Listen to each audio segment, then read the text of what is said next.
welcome back here on Breaking News. And obviously yesterday was the jobless claims, which comes out as a weekly economic factor every single Thursday, guys. And today comes the jobs report, which is every month. And this is a little bit, yeah. Now comes the music as well. So, welcome back here on Breaking News. And my computer decided to switch me on loudness. However, so let's dive directly into it. This is a very interesting data that is important for us investors to see how the economy is really doing after this recession hits that we took with the lockdown of the economy, with business downs, revenue downs, everything is closed, everybody stays home, no demand, no consume. So let's have a look what was actually expected versus what we got. So this is always important because if you're looking into those numbers, it's always interesting to see, okay, what was expected and what was delivered. We have both numbers here. Change in non-farm payrolls minus 22 expected millions versus, and here you see the huge gap or effect. We had just 700,000 less in March, and this came to 22 million. The unemployment rate should go up to, or is expected to go up to 16%, and versus 4.4 in March. And also the average hourly earnings month on month is plus a little bit more than the last month. And then also year over year is 3.3% expected versus 3.1% expected. And those are the numbers. So we have 20.5 million jobs were lost in April as an unemployment rate jumps to 14.7%. So if we're just jumping back to those numbers that what as expected, we are about 10% less than expected. You see here we had 22 expected and 16%, and we are now at 20.5 million and 14.7% unemployment rate. So, but as I always like to say, if your expectation is very, very low, it's a good probability that you beat the expectation. And this is currently not only in the earnings but also in the data about the economy, about the guidance. Everything is being beaten up. So the earnings or results that we are seeing are very interesting, right? Because we are just decided, or the analysts decided to bring all the expectations down, and then obviously a lot of companies beat those expectations. And same for the economy's numbers, as you can see. So let's have a quick dive here. Non-farm payroll fell by 20.5 million in April, and the unemployment rate rose to 14.7% post World War II records, guys. This is heavy. This is very heavy, guys. Economists had been expected a loss of 21.5 million or 22 as we have seen, and the unemployment rate to surge to 16%. The real unemployment rate, which includes workers not looking for a job and the underemployed, surged to 22.8%. This is crazy, guys. Those numbers are absolutely crazy. Let's have a look how the market reacts to that. The market is positive. The market is positive, as you can see.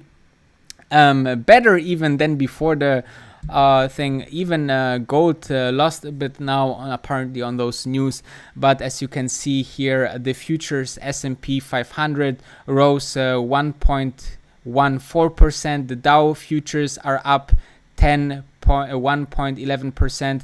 then the Nasdaq is 1% percentage point in the plus, and also the Russell is 1.5% positive. Crude oil also 3% positive.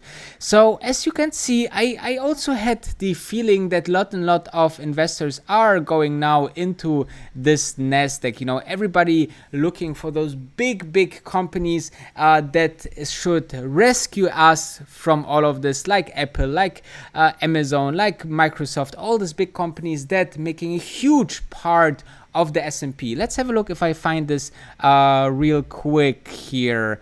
S&P Constellation. Because then you can actually see S&P 500.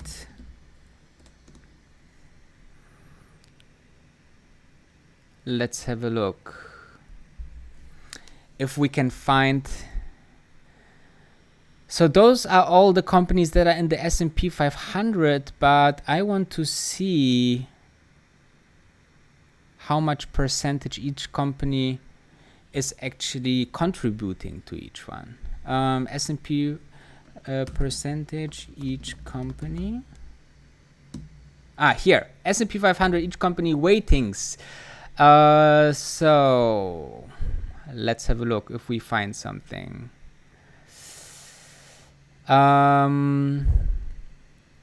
Yeah, so basically you can see that those are all the companies that are in the S&P 500, okay? And this is the weighting. So actually 0.16 is Moody's, for example, or Eaton is as smaller the companies or as less meaningful the companies, as less drivers there are for the S&P 500 index. Now, as you can see, Microsoft, huge weighting, the biggest weighting for the S&P 500. Apple, Amazon, Facebook, Alphabet, and Johnson & Johnson, Berkshire Hathaway, you know. So just alone, these 5 top companies are making a huge part of the S&P 500 already. So, you know, it's basically, I don't know if it's even cleverer to say, you know, I just buy this 5 companies rather than the whole index. You know, this is a question, guys. But you see how this is, and I hope this is helpful for some of you guys, because you can see that this is quite interesting for some of you, because I think this is some information that is not out there for so many people. Now I'm just not sure if I had the right button on to have my monitor showed, but just in case I didn't, here again the components of the S&P 500. You see this few 5 companies, or 4 companies actually, 5 companies, yeah, that are weighting heavily into the S&P 500. This is very important, guys. However, you know, think about this unemployment as a huge driver to show us. I just read a very interesting comment today on CNBC. Great news outlet. Just subscribe to them, or go for the app as well, the website. You find also a huge input there. There was an economist who said we needed 3 years to recover from the financial crisis, and we maybe will need 5 years to go back to those levels where we were at 2019 levels. I think this is, you know, you have to understand that this kind of crises that are so huge, right? And record numbers in the unemployment take time to evolve, guys. You know, now there are businesses that are going into some stimulus packages, and they keep their employees because they got the money from Uncle Sam, but this money runs out already end of this month. So what we will see then, that companies will lay off those employees, obviously to survive, but also that companies, small companies, restaurants, cafes will close, unfortunately, because they cannot bear this huge